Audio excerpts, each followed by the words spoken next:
This special meeting is called to order. And so first thing, we will stand, please, and join me in the Pledge of Allegiance. Ready, begin. I pledge allegiance to the flag of the United States of America and to the republic for which it stands, one nation, under God, indivisible, with liberty and justice for all.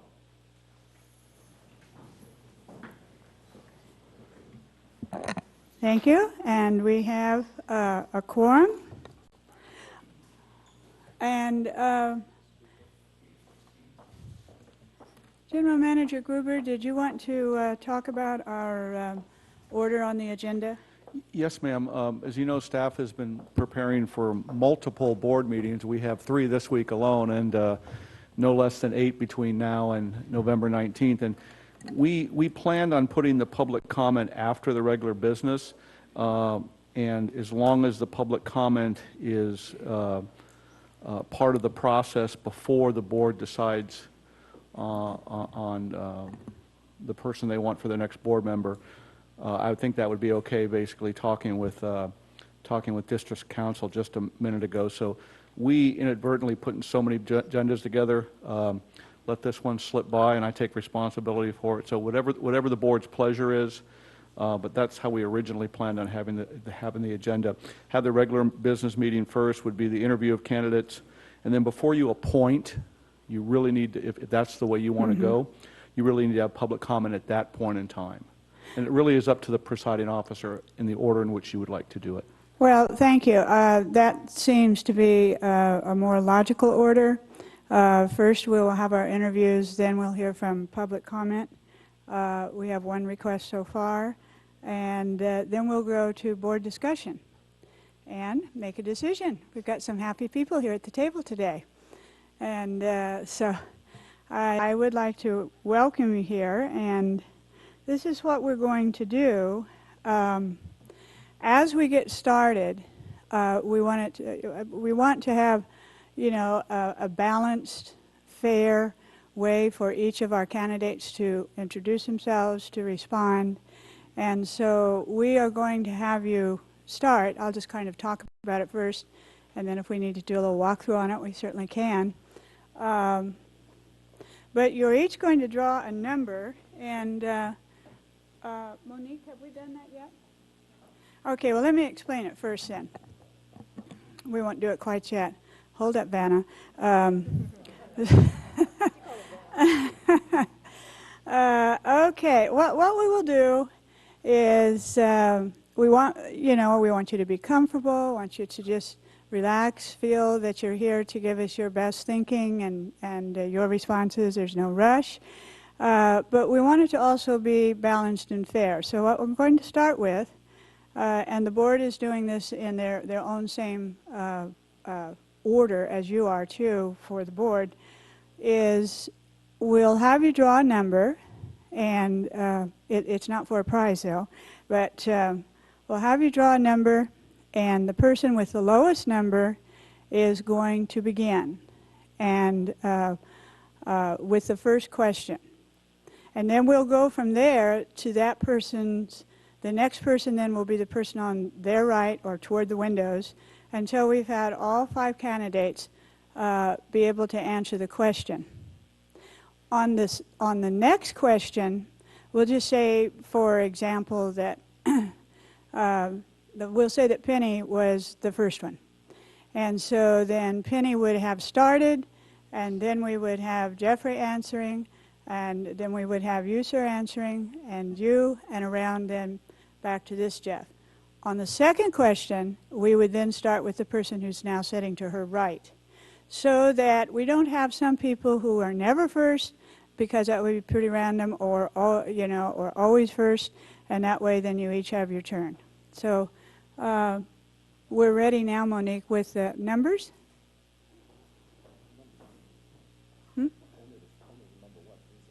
But you have to draw a 5 first, yeah. Then we don't draw again.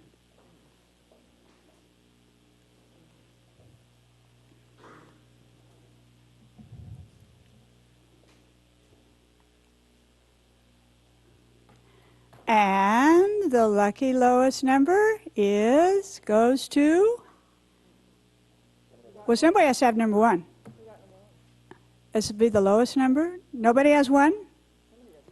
Okay, if we don't have a 1, Monique, where's 1? There you go, 1. Okay, all right, then you will be starting, and then I'll remind you of the order, it's fine. But first, we want to start then with just getting acquainted. And so we have microphones. Do we have 1 or 2 microphones today? Looks 1? Okay, so what will happen then Looks is... like 1. Okay. What we'll do is we'll pass a microphone too so that everyone can hear you. And so I think then we are ready to go with just the introduction, kind of a beginning, just having you introduce yourself, and then I'm going to have a prompt or a question for you to respond to. Do we have any questions before we begin? Okay, everybody's, yes, sir.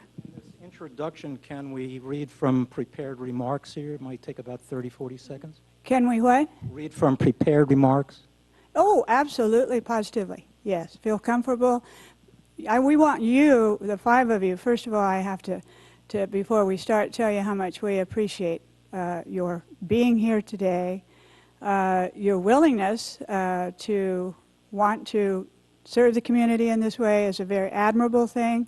And so anything that makes you comfortable, that's what we want. So thank you for clarifying that.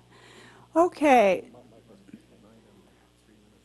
Yes, thank you. And then we are going to have the timer is sitting there in front of Jeff, and hopefully you can all see it.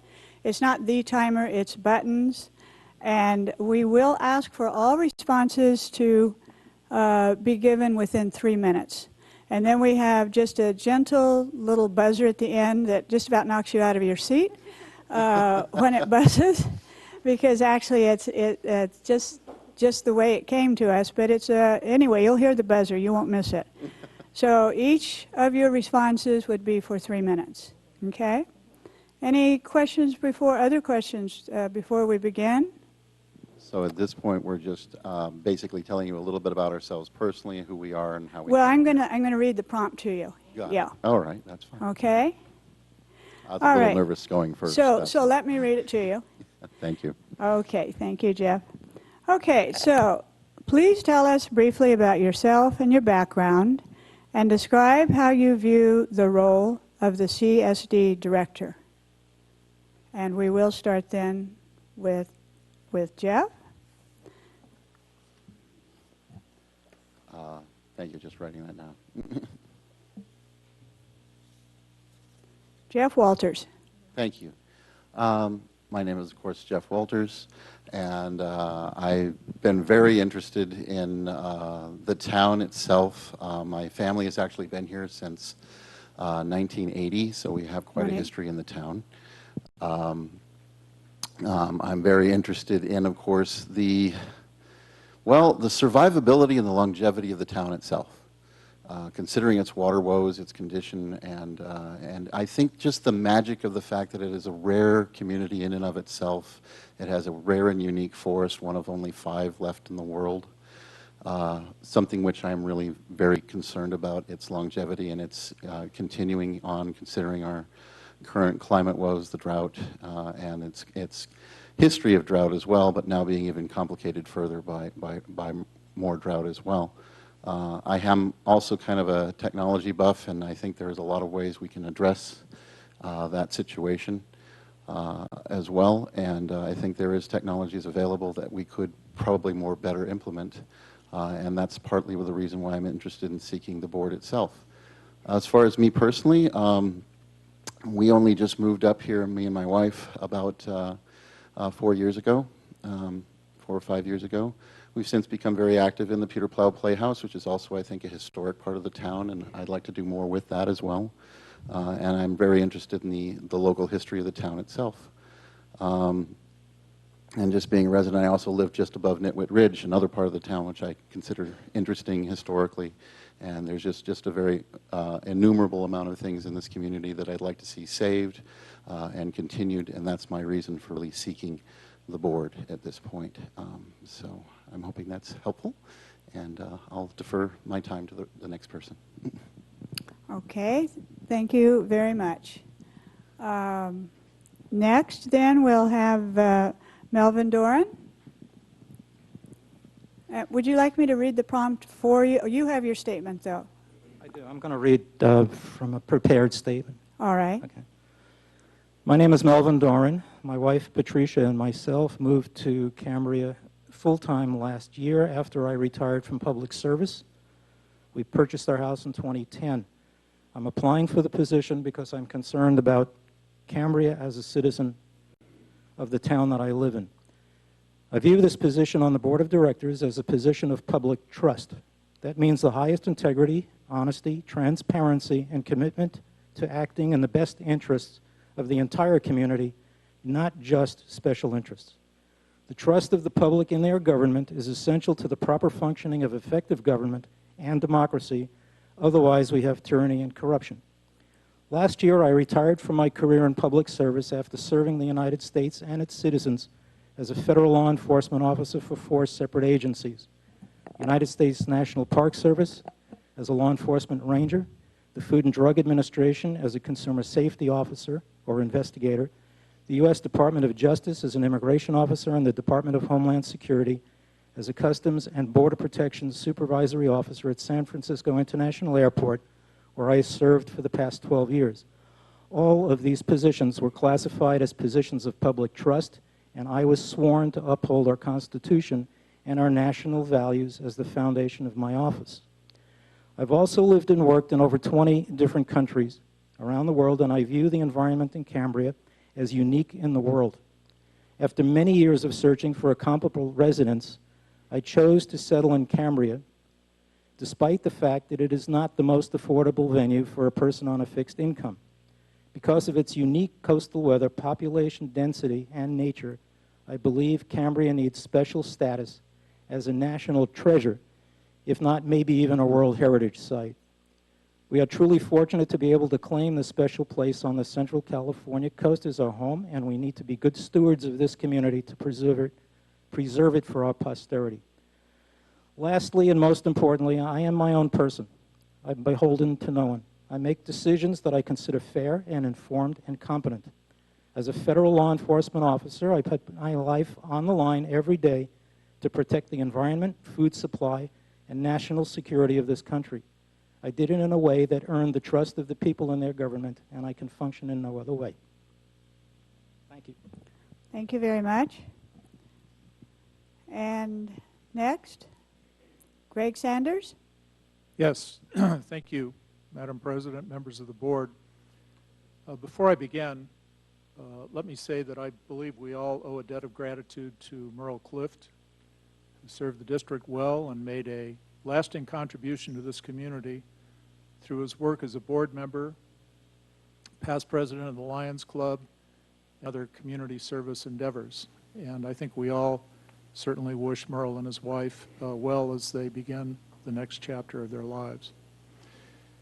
My wife and I have lived in Cambria since 1988. We raised our youngest son here. I'm the past president of the Cambria Rotary Club, past commander of American Legion Post 432, a current board member of both organizations, and I'm a past member of the board of directors of the Cambria Community Services District, having served 2 terms, and during those 2 terms, 3 years as president, 3 years as vice president. I'm an attorney. I've been a member of the bar for 38 years. I specialize in environmental, land use, and water law. And I would only add that I believe my education and experience would be an asset to the district, particularly at this critical juncture as the permanent coastal development permit for the alternative water source project is pursued. Thank you. Thank you very much. Thank you for handing off the baton. Okay, and next we have Jeff Hellman. Here I am again a year later, did run for office last year. What could I bring to the board? You know, why would the board want to see me on the board? I think I can bring some business expertise and some financial acumen to help oversee what's going on, understand the accounting systems. Experience is really important. I mean, coming to the board, and people want to be on the board, and, you know, they come up here and have different qualifications and different, you know, views of what's going on. I think it's really important for somebody to have experience in business, having employees, understanding personnel issues.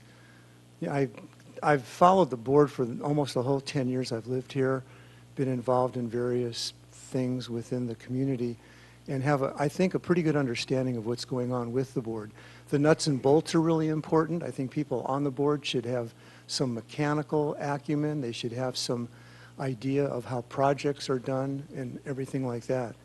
Right now, the big issue for town is obviously a water supply. That's like the issue. I support the water supply. I think the emergency water supply project has to go online. It has to work. This town has to know that it's going to have water in the future. I do believe climate change is real, and we'd better do it. The other thing that I'd like to help out on that I think is really critical is this district has to stay solvent. It's got a lot of financial problems.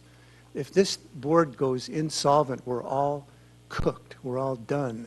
It could really impact the value of our property and all of that.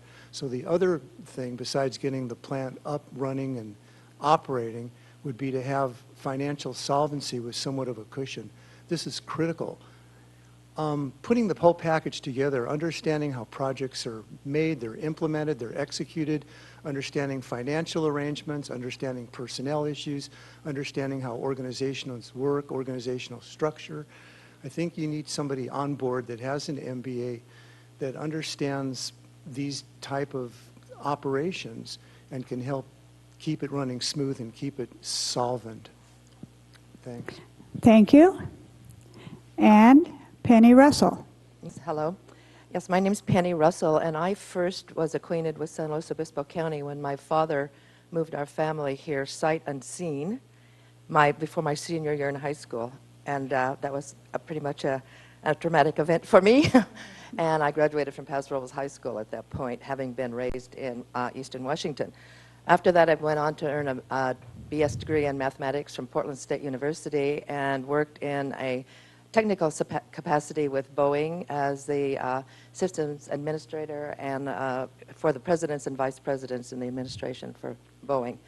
I also was a part of the Washington State Software Development Board in the infancy of that group, and have personally had worked with Bill Gates on several projects when he was just a funny-looking kid. I guess he's still, well, no. For the past 20 years, my husband and I bought a house in Cambria as a second home in 2000.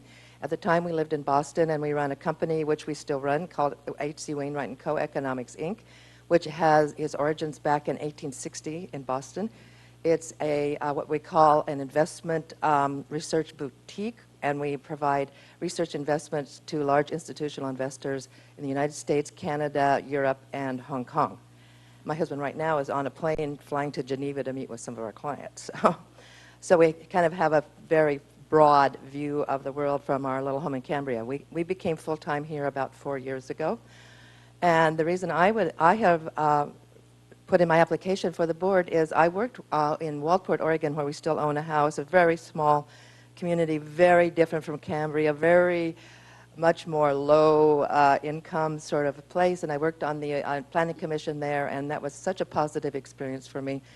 Working with the people there, we did not have ego issues, we did not have control issues. We had people on that commission who just wanted to get something done, just wanted to contribute, and that was such a positive experience that I would like to perhaps translate that into this kind of a situation. I do not have any issues with the board. I don't have any issues with the way things are being run, but partly maybe that's because I don't know really what's going on. But I would like to, and I think I can contribute a lot with both my managerial background, running an international company, and my technical background and my mathematics approach to life. Thank you. Thank you very, very much. Thank you all. So we will now begin with the more formal structured questions, and we'll keep the order we started with Jeff, so then you will be first next. And on, pardon? No, the gentleman next to Jeff. They're good. You guys are good, right? Okay. I was partly agreeing with Jim, but okay. Okay, so then we will go ahead now and start with Mr. Doran, and the director that will be sharing the first question will be Director Rice. Thank you, President Robinette. Thank you for each of you who's applied, and I would like to echo something that Mr. Sanders said. Thank you for the service of Director Clift. He's served this board for a good long time, and so there are some shoes to fill there. In thinking about what success looks like for the district, and understanding that you can't make everybody happy because that's just an impossible feat, what factors are most important, in your opinion, to measure when evaluating whether the district is doing a good job? If the citizens of this district believe that the board is doing a good job, if they're fully informed, if they have some participatory involvement in what's going on, and if they feel that their best interests are being served by the board, then I would say the board is doing a good job. If the environment is being preserved, if we're not put in peril, fire peril unnecessarily, if we don't go over the cliff financially unnecessarily,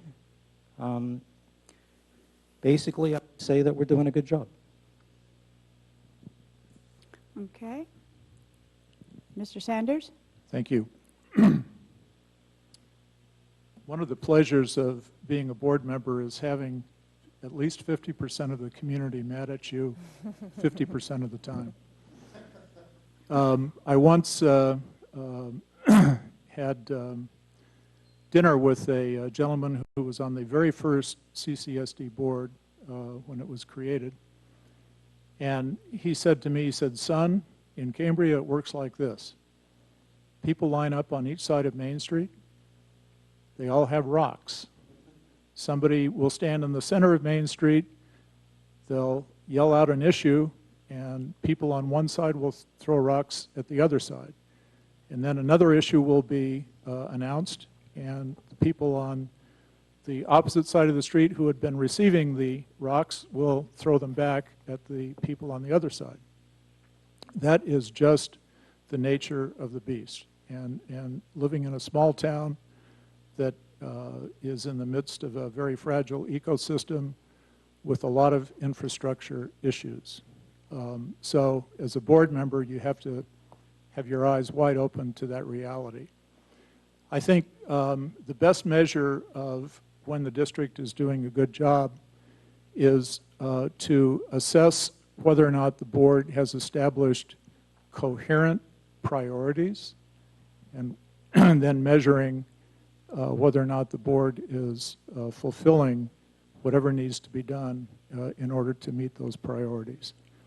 And those priorities should be derived through a public process.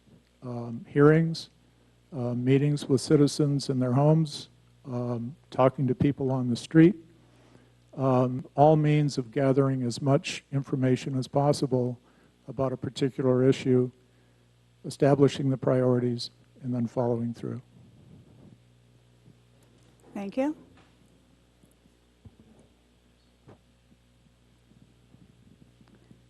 And Mr. Hellman. This is a really easy question. What is the measure of success of the board?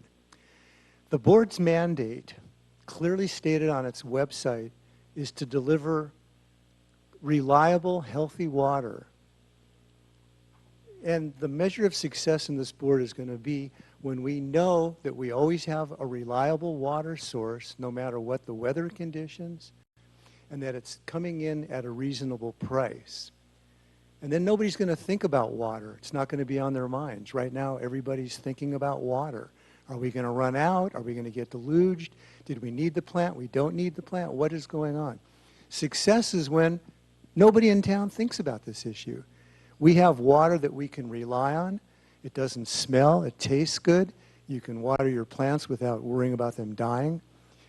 There's just certain criteria here. And we have an effective fire department. We have double coverage right now. This is an issue to be confronted on. But when we feel comfortable that we have safety and security, and we're all coming in at a reasonable price, we're not overpaying for consultants and lawyers and what have you, that we have a smooth running operation, mean and lean, gets its job done, fulfills its mandate, and gives us what the board was formed to give us, reliable water and at a reasonable price.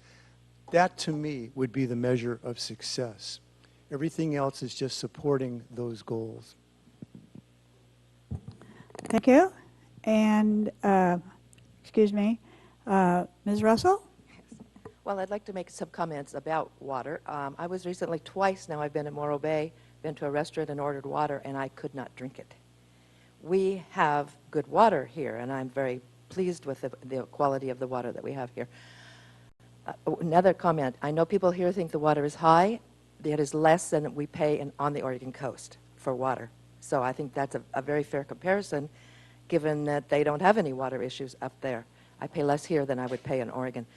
I think the board is successful, and I think the board, the biggest success for me would be that we don't have 50% of the people mad at the board at any one time, that we have 30% or some minority who are going to be mad no matter what, but we don't have a high percent of people who are upset with the way things are, with their water allotment, with the financial situation, and who know about it and have the facts, because I hear so much stuff that just I know is not true. So I think communication is really vital, and I think having the community feel like they're a part of the planning process would mean success. Thank you. And Mr. Walters? Thank you. I think success is not necessarily, it may be an easy answer in some regards, but it's not necessarily an easy thing to deal with in application. The three things that you, well, actually four things that you need, especially in this town, I think that's really important for how we move forward, how we maintain our, shall we say, the magic of the town, because it really is a wonderful place, and a lot of people come here for that reason, and I really believe in that. But one of the things that really needs to work, obviously the number one issue is working water. There are a couple of different ways to address that.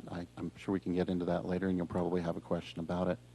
One of them, I think, is atmospheric water, which I think reduces our impact on the land use. And by land use, I'm also talking about ocean impacts and ocean outfall impacts, which would be eliminated by trying to harvest water from the air rather than from the sea, which has been a big issue here. The next issue is waste disposal. For the most part, we don't have too many problems with that. Third issue is fire control, which we do have huge problems with. And the other one that dovetails into that is forest management, but I mean sustainable forest management. And we have failed miserably on that issue. We have lost almost 80% of our forest. And if I imagine everybody notices the buzz saws around town, which seem to be constant. And that's not going to seem to be abated in the near future. I'd like to see it abated, and I'd like to see it reversed. I'd like to see the forest restored and replenished. And I think that also goes back to the water issue. And those are very important issues, especially considering the water issue also dovetails into issues of real property and how the town is managed. I think all of those things require that both sides of the people on both sides of the fence that throw rocks, as you mentioned earlier, get together and actually stop throwing rocks and try to start forming lines and ropes and tie this community together and actually work hand in hand with each other. And I'd like to be part of that. So that's one of the reasons why I'm here on this, trying to become part of this board. Thank you. Thank you very much. That concludes then questions for that particular question. So we'll move on then to question 2. and that would be Director Barringer. Thank you. Yeah, and we are trying to replace tough shoes to fill, as has been said before. Director Cliff was very instrumental in moving us forward. My question, and it would then be for Mr. Sanders, would be, given the fact that the CCSD declared a Stage 3 water emergency on January 20th, 2014, after a fourth consecutive year of unprecedented drought, had you been a director then, what would you have advised? If I was a director when the Stage 3 condition was declared? Yes. Is that the question? Yeah, on January 20th, 2014. Right. I would have done exactly what your board did. I would have aggressively pursued the alternative water source. You had a great deal of investigation that had been done to determine what the alternatives were for a viable alternative water source. And so I think what you did was precisely what I would have done had I been on the board. Having said that, the task is not complete. The task now involves securing a permanent coastal development permit for the plant, and that is not an easy thing to do. The biggest hurdle the district faces is not just simply securing the permanent coastal development permit, but making sure that the conditions of approval that are applied to that permit are conditions that the district can live with. And that is going to take a lot of very intensive discussion with the Coastal Commission staff.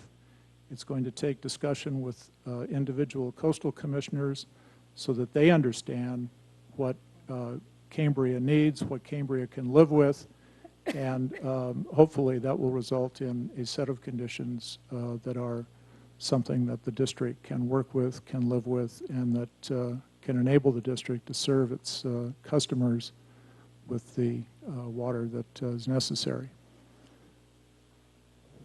Thank you.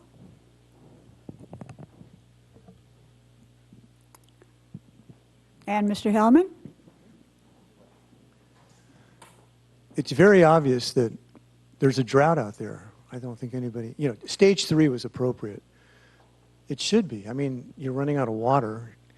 You have a water emergency. The state has a water emergency. The whole Southwest of the United States has a water emergency. So that decision was, I think, almost like a no-brainer.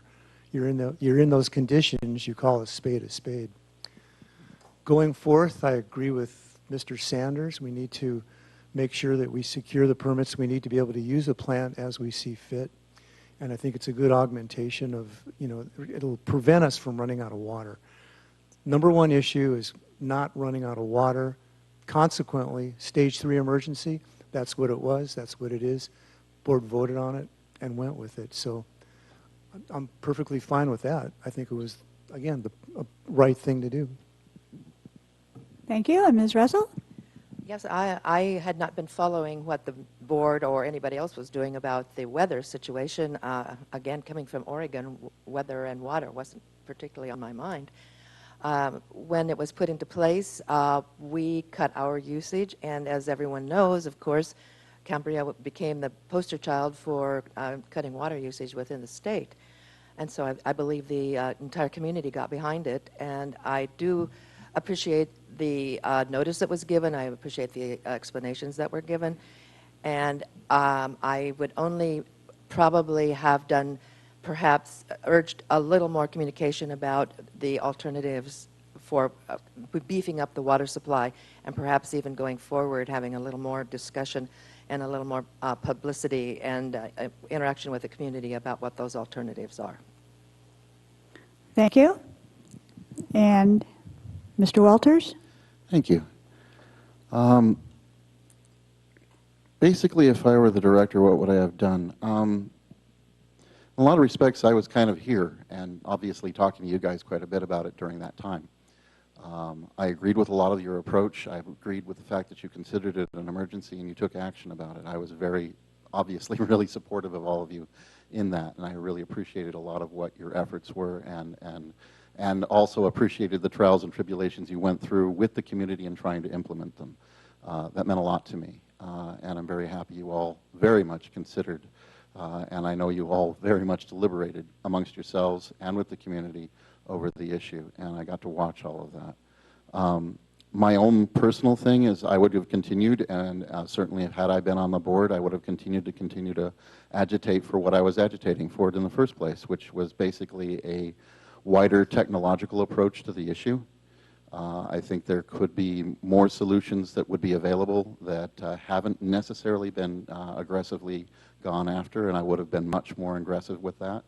I think that also might have eliminated some of your woes with the community as well if there had been more of a technological fix that people were more in line with that provided less environmental impact. I think those things can happen.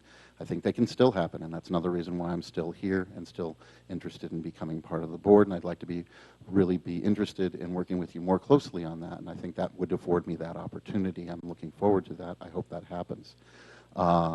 Like I said, a wider technological approach. Beyond that, I also feel like a larger approach towards grant funding, money. I know that you have done a lot with that. I know that City Manager Jerry Gruber has done a lot with that, but I think that could also be assisted and augmented. I'd like to see more with that, going on with that, and I'd like to see Cambria being used as a model. Not only as a model community within our county, but within our state and within our nation as a real model community to show how water woes, water issues can be addressed because our issues are so critical and they're so, shall we say, visible and can be visible for the rest of the country if we do actually approach it from that angle. And I think that also is another way of generating grant funds for us as well as by acting as a model and saying, hey, look, we have a model here. We don't necessarily have the funds for all of it, but we can be a great model for other communities as well. And that's one of the ways we can really move forward on a lot of these issues, not only for the water issue for the community itself, but also for the forest, which is the other point that I'm trying to make, especially considering how critical the forest is and how in many respects we are failing the forest by not watering it itself. And the forest, I think, needs to be looked at not just as a wilderness, but at this point, because of the drought and because of the extreme conditions of climate change, it has to be looked at as a garden. And I think that's very important. Thank you. Thank you very much. And Mr. Doran? It's difficult to reply to hypotheticals. I don't have all the information. I can't say what I would have done. I certainly would have looked at every possible alternative to what we did. First, let it run its course for a while, examined it, and decided whether that was the proper course of action before we embarked on what we were doing with this emergency water supply. And I just want to read a short paragraph. It'll take a second. The issue of growth for Cambria is a hot button for many who've moved here since the 1980s. The trouble seems to be, once there's enough water for everyone, keeping Cambria a small village will be next to impossible. It is difficult to justify an expensive desalination plant when the gap between available water and the water demand is 50 to 60 acre-feet, less than Cambria currently uses in 1 month. It is also difficult to justify limiting the number of households the CCSD will serve if a desalination plant is humming away, making drinking water enough for a town almost twice as big. The hot button here is the elephant in the room. It's growth and it's development. And for some reason, we don't want to talk about this. It comes up at meetings, and it's poo-pooed, and it's pushed out of the way. These aren't my words. The paragraph I just read came from one of you, one of the directors, whom I think recognizes who's the author. This is the issue here. The issue is where are we going to be in the future? It's not water. It's the future of this town, its environment, and what's happening here. So I don't know if I would have voted for this. That's my honest answer. Thank you. And we'll take the baton again. Thank you. Okay, and our next question comes from Director Thompson. Okay, thank you, and thank you all for being here and going through this process with us. Appreciate it. My question relates to the three goals that the board approved at the beginning of this year, three goals for 2015. And the first one might be a little bit redundant, but again, that's one of the three goals, and I'll read them to you. It was part of the application packet that you got. The first one is obtain a regular coastal development permit for the brackish water treatment facility. The second goal is to assess, prioritize, and determine actual costs and potential funding sources for the first phase of the wastewater treatment plant infrastructure improvements. And the third goal is to determine funding sources for the first phase to implement and complete needed projects related to access to the community park, including grading and swells. And so if you could just respond however you see fit on those three goals, whether you support them, don't support them, just what, whatever your position might be. If indeed, it just seems like the advanced water treatment plant is a good environmental choice. Perhaps maybe reservoirs weren't really feasible here, but you needed to do something. I agree with using that method. It's not desalination. It's recycling water, and I think every environmentalist in the world thinks that recycling water is something that we need to do, and here we're doing it and implementing it. But now we get into the finance. I'm extremely concerned that the board signed a contract with a bank that made it where any future loans have to be approved by the bank, and the bank has a huge sway over the future of this town. If we go insolvent, they can repossess assets. We've got some major things going on here that put us in a very precarious position. I know that there was a rush to get water. I kept hearing the terms, we're going to turn on the faucet, we're going to get sand. We don't have sand right now. We're in the end of the fourth year of the drought, fourth year of the drought, and we don't get sand. We're told that the well levels are normal. But we've got this finance problem. And what I see us doing, if this is possible, I've kind of done the math. There's a prepayment penalty in the loan that we have to these banks. If we can get online, if we can show a product, if we can show that we've got a smooth running water plant, that we have revenue coming in, that we've got our financial house in order, I propose doing a bond issue to pay off the existing bank loan. I think it'll give us more flexibility. It'll be better to our terms, and we'll have potential to get future loans if we need it for things like infrastructure. Right now, the only way you can finance your infrastructure is going to be to raise rates and raise them really a lot. That's not quite fair. If we had a 30-year amortized bond issue that paid for revamping all this stuff, pay off the existing loan with the bank, and then have ourselves committed to a bond rather than a private loan, I think we'd get this monkey off our back that has too much control over our fate. I would like to get in there, dig in, do the books, talk to people, get into the finance, and make sure that we can refinance, have a cushion, have a good reserve.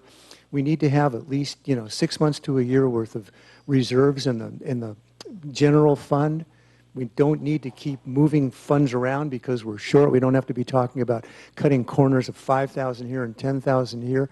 And right now we got to do it and do it fast before interest rates go up. We know that the Federal Reserve Board is keeping interest rates low right now, and to be able to take advantage of that and put our financial house in order, get the equipment we need, the infrastructure, and getting everything up to par, that's got to be the goal of the board.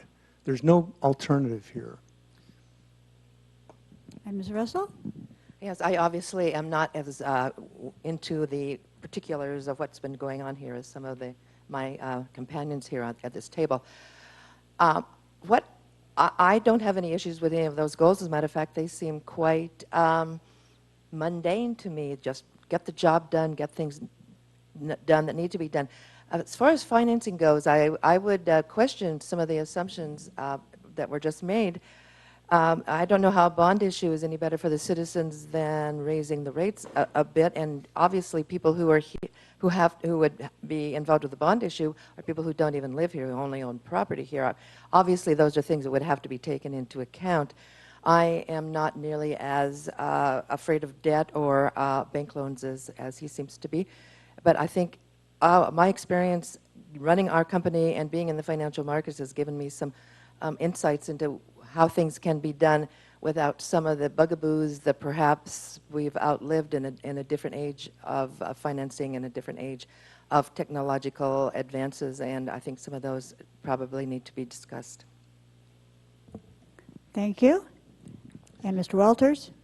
Part of it was I didn't, the full scope of the question, other than the fact that it sounds like a lot of it has to do with how do we finance our current water issue, and how do we basically deal with issues like grading, et cetera, as you mentioned earlier at the end of your statement.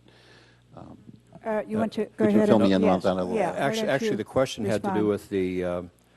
with the three goals, and there were three separate goals. One is, again, the obtaining of the regular coastal permit. Secondly, has to do with the wastewater treatment plant infrastructure and determining what's needed there in the financing. And the third one has to do with the community park that is part of the East Ranch, and the moving forward with the improvements of that facility. Thank you very much. I appreciate that. As for the permit, I think the permit is a matter of, could I be helped with the time a little bit on that? Because I had that interrupted. I'm sorry, what? Could I be helped with the time a little bit, because I got interrupted before I Yes, asked my because you question. did ask. And, Thank you. by the way, anyone, please feel free to have us repeat our questions. Thank you so much. I You've really been appreciate doing that. great this afternoon, but any time that you'd like to just, let's really get it fine-tuned and focused in for you, we will do that. So yes, we would take the time back. Thank you so much. I appreciate that. Yeah, the cost per the permit and all that, and the permit issue and trying to get the permit dealt with, I think also has a lot to do with grant writing proposals and how they come across, and expediting permits, I think, also starts with how you ask for funding. So again, my issue in that regard, as I mentioned earlier, is I'm not real interested in going to the community itself and asking for money, because one, the community doesn't like that. Two, I think we have a unique area here that, like I said, is literally the jewel of the Central Coast. And in that regard, it's not just a jewel here of the Central Coast in California, it's a national jewel. It's somewhere that's really special. And people actually get to live here. It's kind of like a national park, but people actually get to live in it. And I think it can be looked at that way. And in that regard, it needs to be saved. And it does need to be saved. There's a lot that needs saving around here. And I think we can do that by proper grant writing proposals, and doing that properly at the outset allows permitting processes to go much more smoothly. It kind of greases the skids. As far as water treatment, I think we should beef up that situation and the water treatment idea of how to actually augment our water supply through proper water treatment, which my counterpart Jeff over here has advocated as well. I agree with him on that. I don't agree with him on everything, but I do agree with him on that. I think those are things that do need to be done, and can be augmented, and can be augmented more so, like I said, with more technological consideration and newer technologies that are coming online and should be approached and thought of and embraced. I think those can move things along much faster. As far as also the handling of the park, as you pointed out in your last question, in the three-part question, I think that, again, that goes along with proper grant writing. All of those things make permitting and handling of those issues move along much more quickly and more easily when you deal with your financial bona fides to begin with. And they move things along much better that way. So my end, again, is not necessarily go through even bond issues or raising rates, but to try and figure out how to propose grant writing proposals that don't impact the community financially and basically make things better for everybody as an overall whole. And we certainly have resources nationally, I think, that can be dealt with in that regard. And we certainly have I think, a proposal or a need for that the national shall we say, grant process would facilitate. Thank you. Okay, thank you. And Mr. Doran? I'm sure Mr. Barringer would agree with me that if you're on a ship heading for the rocks, it's a good idea to move the tiller a little. As far as the answer to the first part of the question, I'm with you on everything except this water treatment issue. I don't know where to go with that. We're at the precipice of a financial cliff here. This is going to make it worse. We have a lawsuit, we can't get funding, or we can't get a grant while that lawsuit is still being pursued. We need to solve that problem. We have a real emergency here, as far as I can see, with the fire. We need to solve that problem with our fire department. our medical emergencies. A lot of seniors in this district. I'm one of them. I'm very concerned about medical services. We've had an exemplary fire department, local one, with EMTs, and I'd like to see that continue. So there are a lot of issues before this board right now, and this coastal development issue with the brackish water treatment plant, which I've heard is an emergency water treatment plant and now an advanced water treatment plant. It's all over the map. I can't figure it out. So I don't know where I would go with that. I can't answer the question for you, except I am with you on everything else here. Thank you. And Mr. Sanders? Thank you, Madam President. I am in agreement with the goals that were announced by Director Thompson. I would add one item to those goals, however, and I'll get to that in a minute. Without a doubt, obtaining a permanent coastal development permit for the alternative water source treatment plant has got to be the #1 priority of the district. The heavy financial investment that the district has in that plant, coupled with the continuing lingering drought, makes that unquestionably the #1 priority. With regard to the community park, I think we have to keep in mind that if the district doesn't advance the ball on developing a park on the east portion of the Fiscalini Ranch, we're going to owe the county $500,000. The $500,000 given by the county to the district to help the district acquire the Fiscalini Ranch came with a condition, and that condition is that the county develop a park on a portion of the Fiscalini Ranch. So that has to be a priority as well.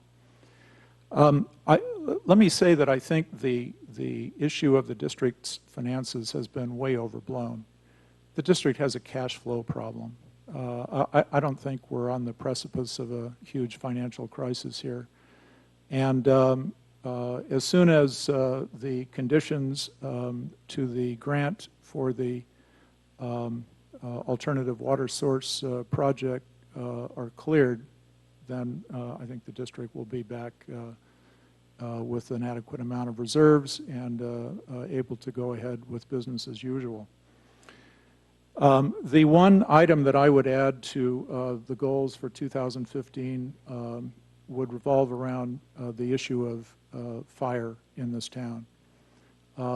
In my opinion now, and my opinion when I first ran for the board, the fire threat to this town is the greatest threat that the town is looking at.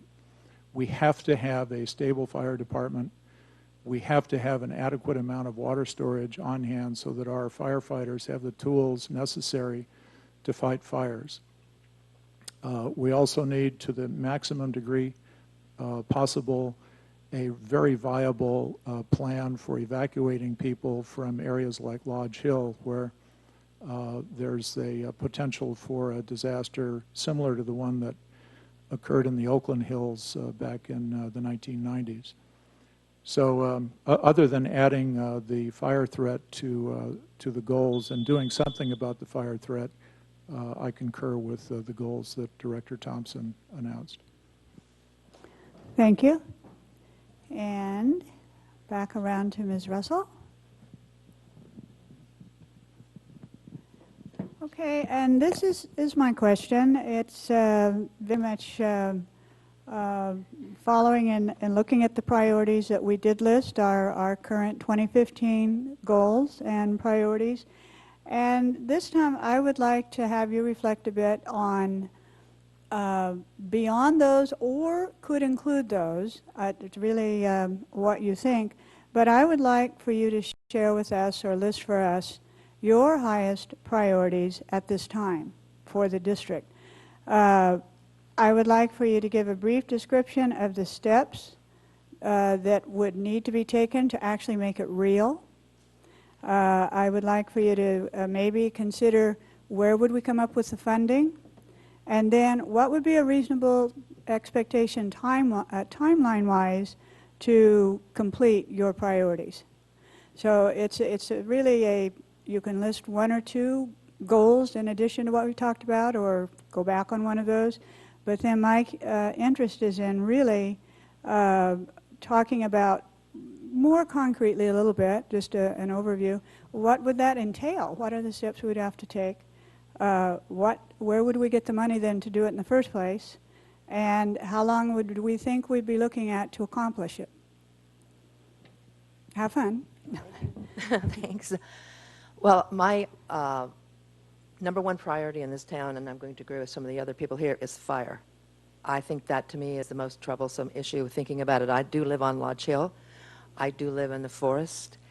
And I think that really needs to be addressed. And obviously it's not one of your goals because it's only come up since during this year when the real push has come. My second priority is a viable water supply, that we don't have to be worried all the time that the wells are going dry and having this constant sort of thing hanging over our head. And somebody mentioned something that I think is a step towards the water issue. I'm going to address the last first. The first shall be last and the last shall be first. I'm going to go in that order. Is talking about development and what that means to the city. I do not believe personally that realistically we can say that we have X number of residents and that's what we have and we're just going to keep it that way. That's just not a realistic way to look at the future. It just can't happen. And so that to me is part of the water issue. Those two go hand in hand. How do we have enough water for citizens currently who don't have to, and I have to tell you, I do want to make one comment. We never use our allotment of 8 units, and we've come to live in a way that is completely sustainable. I don't have to go back to doing anything else, except I would like to water my flowers. However, and I think those two things go hand in hand, is the idea about development, future development, and water supply, and how that can be addressed. Now, we go back to the fire issue. One of the things, obviously, that needs to be done is to get the dead trees out and to get the forest healthy again. That's, to me, the bigger issue than that's kind of like the house is out of the barn when the fire starts. We need to figure out how to have a fire not start. And those would be my 2 greatest priorities. And I would look to those 2 issues being hand in hand on both of the issues. Thank you. Thank you. Mr. Walters? Yes. My consideration is also to keep, there's been a push by the local fire department to keep Cambria local. I'm definitely in support of that. They know the issues here local in town in the community.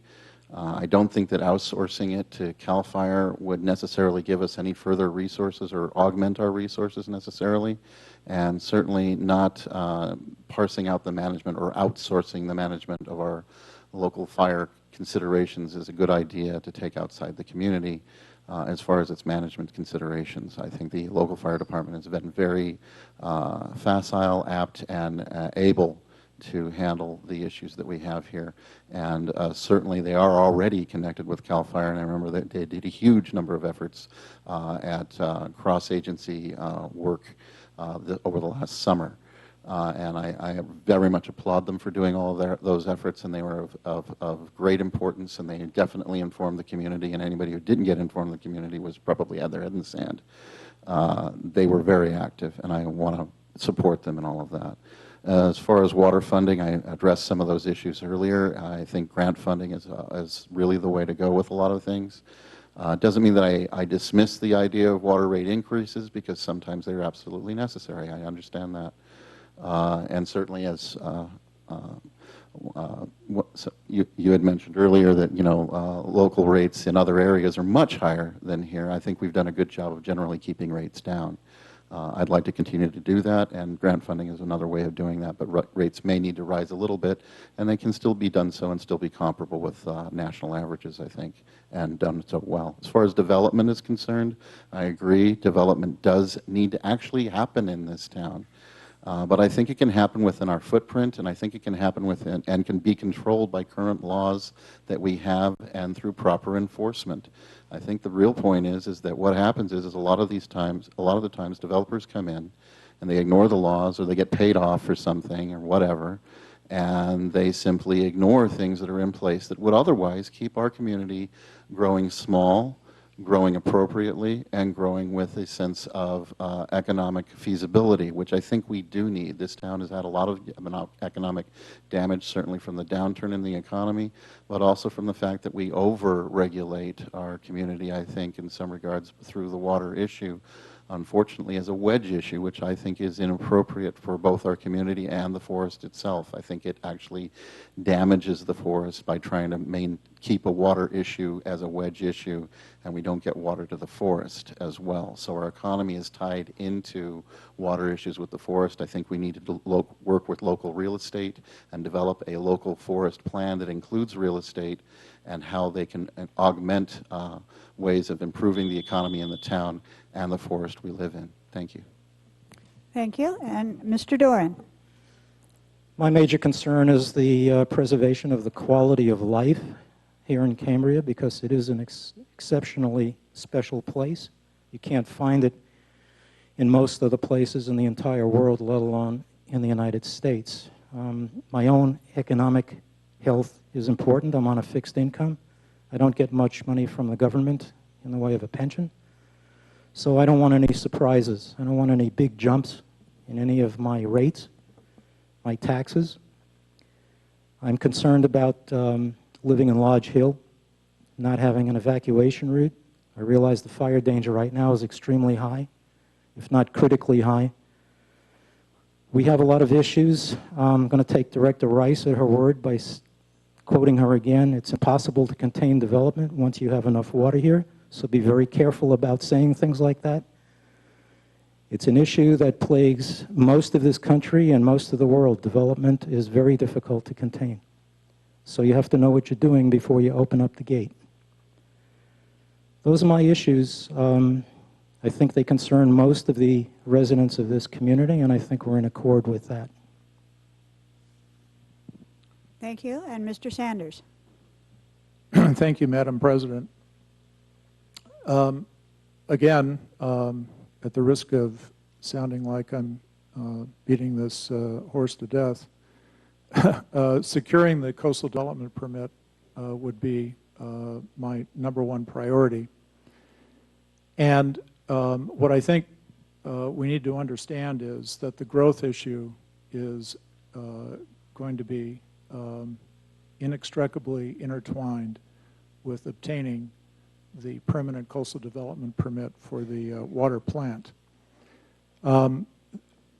Growth right now is capped at 4,650 units, and the expectation of the Coastal Commission is that it's going to stay that way. The Coastal Commission, I am sure, is going to condition the permit that we receive on a maximum number of residential units that we are permitted to serve. The question is, how high is that number going to be? Beyond 4,650 units, it doesn't take a rocket scientist to figure out that the infrastructure in this town, not just the water infrastructure, but all of the infrastructure, cannot sustain a population that is greater than a population that comes with 4,650 units. We have streets that are way too narrow, so that when cars park even on one side of the street, emergency equipment cannot get through if there's a fire or a medical emergency at the opposite end of the street. The electrical distribution system around here is the 8th wonder of the world. It's a wonder that it works at all. So we have infrastructure constraints that we have to be cognizant of, and we need to take those infrastructure constraints into account when we talk about growth, and believe me, it's directly tied to the permanent coastal development permit for the water plant. Second priority for me is fire. We have got to constantly be vigilant and thinking about ways to improve the capability of our fire department in terms of fighting structure fires here in town. If there's anything that can destroy this town, it's fire. And so we need to make that, in my view, a constant, very, very high priority. Thank you. Thank you.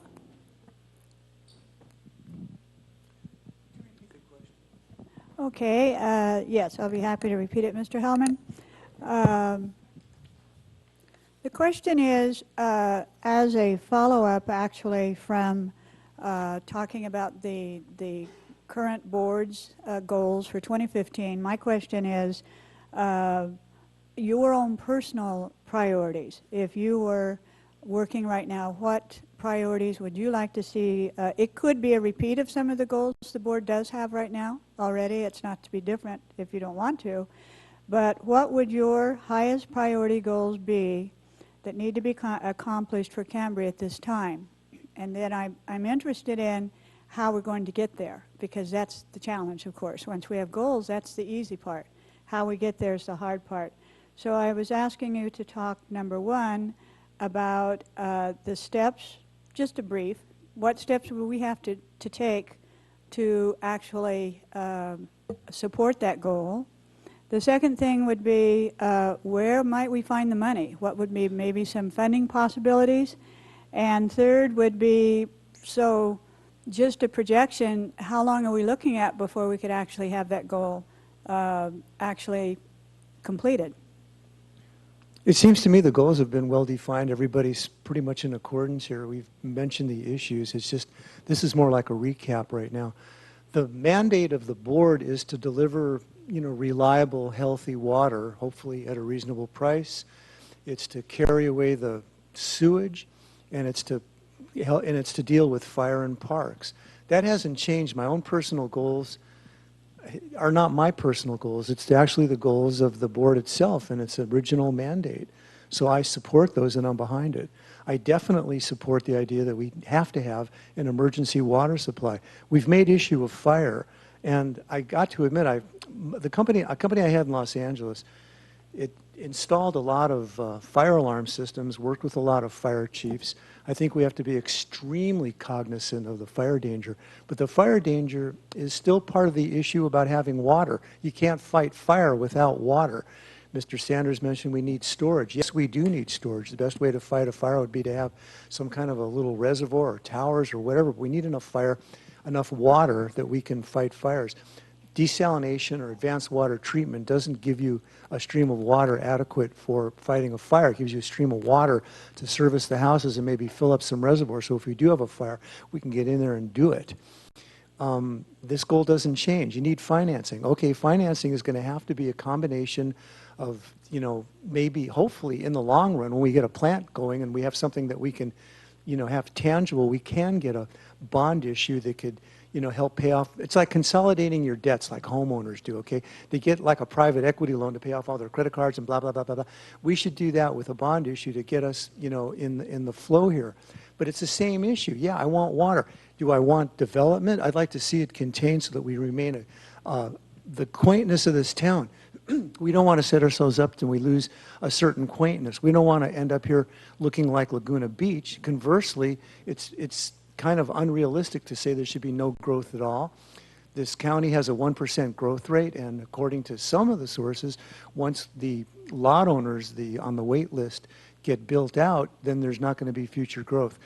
We got to maintain a balance between economy and environmental integrity. That's a heck of a project. That's like the 50% of the people on one side of the street wanting, we want to cash in, we want to cash in. The other people say, hey, we're here now, we don't want this place to, change one iota. We've got to strike a balance and go down that middle of that road where these people seem to be highly polarized on either side.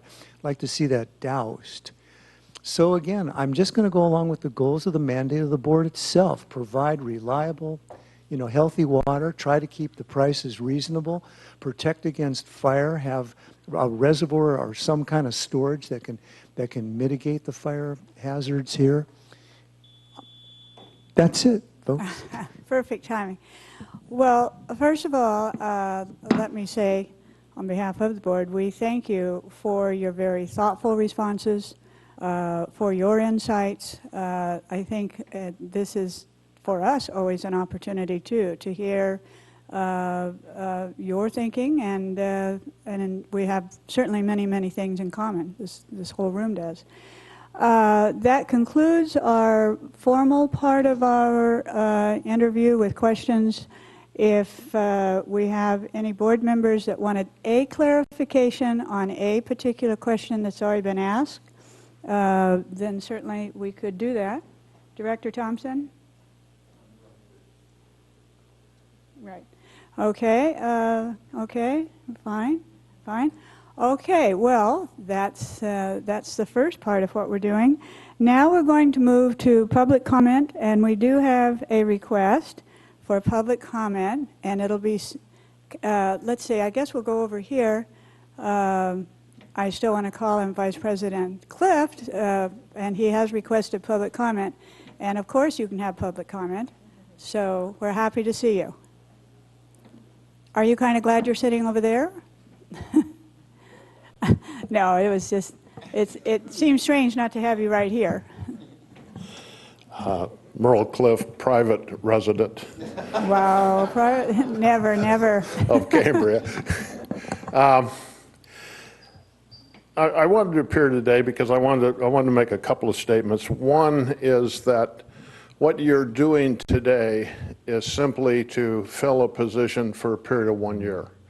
No matter what decision you make today, the elected people of this community will either validate it or change it, and that's part of the thing. So what you're doing today is really taking a look at what you want to fit in with what you're doing during this next year.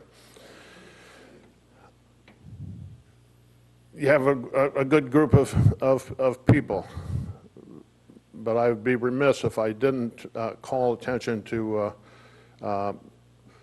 what my goals were and to ask you to appoint someone who mirrors those goals.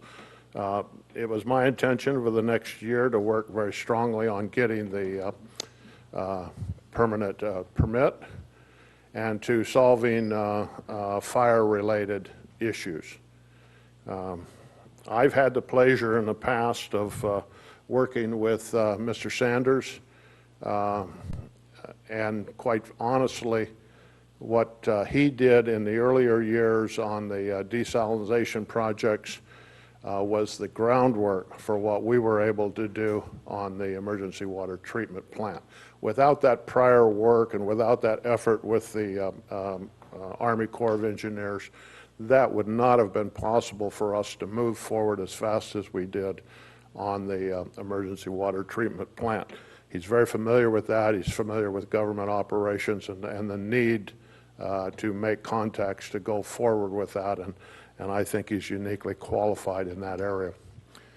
I will also tell you that I had experience as a board member working with Mr. Sanders when about 4 or 5 years ago, it was before the current administration, there were problems with the fire department, and he was very diplomatic, very resourceful in solving those problems, and I think he does hold the respect of the fire department, and that's going to be necessary to work through in the future. So I wish you good luck. And it is never fun to, in public, try to pick one person over another. I don't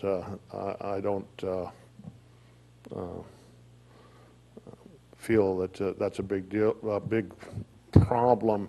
But I think you have a uniquely qualified person here to fulfill this 1 year period of time. Thank you. Thank you very much. We appreciate that. And we have another request for public comment. Bill Canoe, your knee looks good. Pardon me?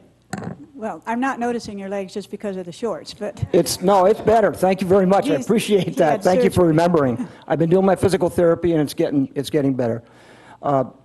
Board members, possible probable candidates, I want to applaud all of you for this action that you're taking. We know that by law it's supposed to be public, but I really appreciate all the effort that's gone into it, and I'd like to commend all of you for stepping up and trying to do what's best for this town, and the same goes for you. directors. I have to absolutely echo Merle Cliff's words that you have a uniquely qualified man sitting here who has years and years of experience on that board, and also, as Mr. Cliff said, with the other problems and issues of facing you with the Coastal Commission permit, and so on and so forth. So I won't talk long. I just want to say thank you very much for this opportunity. I appreciate it. And I think that Greg Sanders is the man. Thank you. Thank you very much. Okay, we come to that part now where we do need to consider, and certainly there is a lot of possibility here. And so I'm waiting for a motion, and I see Director Barringer. Yes, I thought this was going to be so easy. I was extremely impressed with each of the candidates, and I see a lot of unanimity among them, and people that are definitely wanting to help this community. We're not a city. We are a water department, and we need to provide clean and enough water to people. And we need to also help communicate. There was, in some of the people's comments, they were confused about all of the studies that had been done and some of the things we do. But that said, we are replacing a director that had served 2 terms. He was elected, and we have an opportunity to have someone with experience with the Coastal Commission, the Army Corps of Engineers, twice elected, and I would nominate that we accept Greg Sanders as the replacement. And Director Thompson? Well, again, I want to thank everyone for participating in this process. It's kind of reminiscent of the League of Women Voters debate a year ago, and I know that I was at that table with several of you, and I appreciate you throwing your hat in the ring again. I too think we have a really good group of candidates. However, I've worked with Mr. Sanders ever since I came to town about close to 15 years ago, and I've seen him through his presidency of Rotary, and I'm not a Rotarian, but I certainly have seen his accomplishments in Rotary, and I've also been proud to serve with him in the American Legion, and I've seen him as commander of that group, and so I'm very pleased to second that nomination. Thank you very much. It has been moved and seconded that we bring or elect Mr. Sanders to join us in the replacement for Merle Cliff. Let's have a roll call vote. Can I have some discussion? Yes, discussion. Thank you. I appreciate everybody who is here and applied for the position. I heard some very good ideas from each of you, including I really liked Mr. Walter's idea of being a model community. I really appreciate Penny talking about community buy-in and communication and the need for making sure that people are feeling part of conversation and the reduction of the stone throwing. I appreciate Mr. Hellman's addressing the issue of financial accountability and making sure that what we're doing is not putting our district in danger financially in terms of those things. And I really appreciate the fact that we have somebody here who has served under the constitutional and has taken that oath seriously, and that's something that I think is an important measure. If it weren't already seconded, though, I would definitely be in support of Mr. Sanders. He is uniquely qualified to provide us some additional support in terms of trying to get this coastal development permit, the permanent one. And we do have a lot of work to do prior to getting everything in place for that, because we need to know the parameters that are going to be used. And I think he's an intelligent asset for this board and for the community. May not always agree with them, but that doesn't mean that I don't think that he's probably the best one for the position, because I do think that he is uniquely qualified. I want to thank everybody who has put some thought to this, because I know you folks put a lot of thought to this, and I hope you consider in the fall maybe putting your hat in the ring for the election. Thank you. Thank you. Again, I can only echo what the board is saying. All of you have a sincere interest. You have, you know, that kind of energy and commitment that we appreciate, and there is always other times after we take this vote. But I would like to give actually our candidates, before we take the vote, all of you and the audience, if you join me, I'd like to give them a round of applause.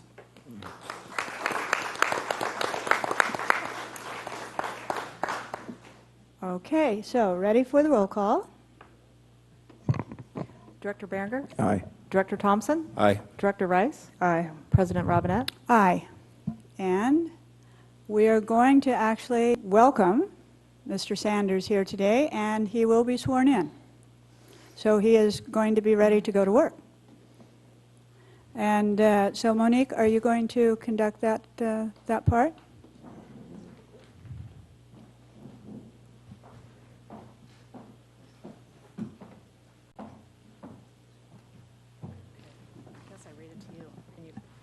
We'll do it in segments? Segments. Okay. Good. All right.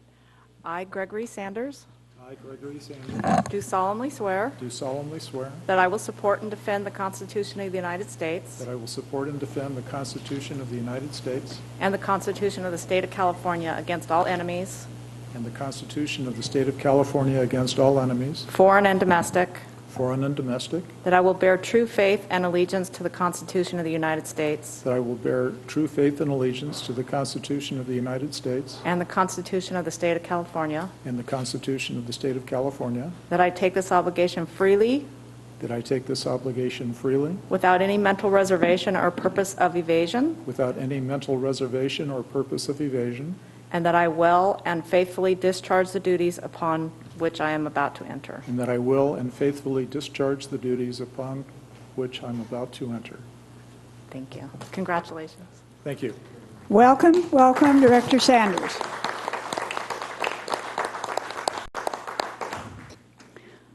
Would you like to say something? Board packet. Here's your board packet. Very good. Part of it.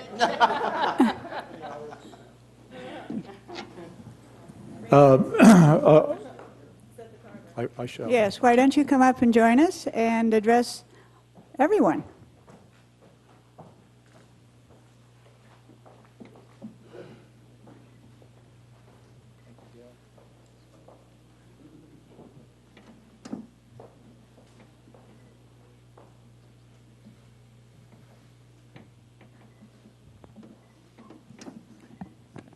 Old Chinese proverb, be careful what you wish for.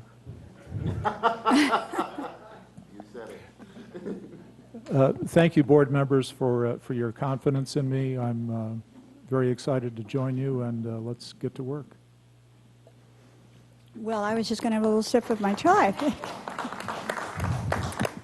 Okay, with there being no further business, thank you all for joining us. Thank you for the candidates, and it was so great to see you, Merle, and so have a great day. Thank you very much. Meeting adjourned.